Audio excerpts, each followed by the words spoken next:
I'm in the Nairobi, Kenya airport, and I'm a bit uneasy. Just 3 months earlier when I was in Nairobi, radical Islamic terrorists blew up a car, stormed a 5-star hotel, killing 20 people and injuring many more. I was in a downtown restaurant just 2 miles away when it happened.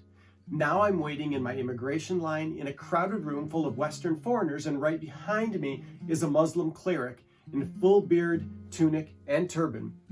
For 20 minutes, he repeatedly tried to edge me out of my place in line, and I amiably but firmly resisted. Once it was clear he was not going to get by me, he motioned me forward with a wave of his hand, saying, "You go on, you are my elder brother." I smiled back and continued forward. And then, without warning, I felt him lean heavily with crossed arms on my back and shoulders, his beard on my neck. Believe me, my calm exterior was masking very real apprehension. People around us were on edge. We live in a world where cultural and religious tensions easily erupt into violence, and this man's long flowing robes could be concealing any number of things. Now, as he leaned on me, I had to decide how to respond. The truth is, many people simply don't know what to do or say when confronted with someone of a different spiritual or religious tradition, and that can lead to uncertainty, suspicion, and fear. Through over 20 years of cross-cultural experience and teaching, I've put together a framework of core truths that help people know how to view and engage with someone of a faith that is foreign, even potentially hostile to their own.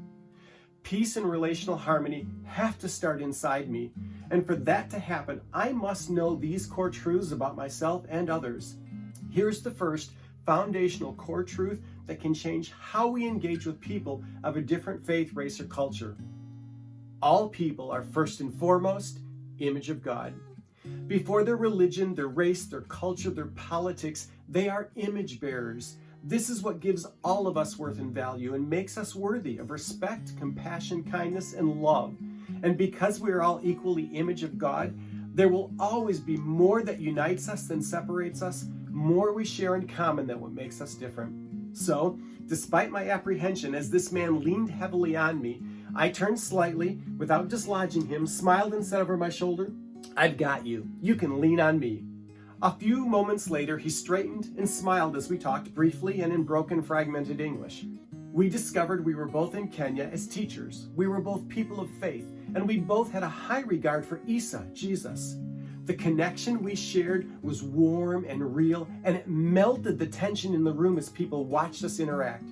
As we learn and practice this core truth, that each of us are made in the image of God, and as we learn and implement the other important core truths that flow from it, our beliefs will change, our hearts will change, and as that happens, I believe God will use us to change our world.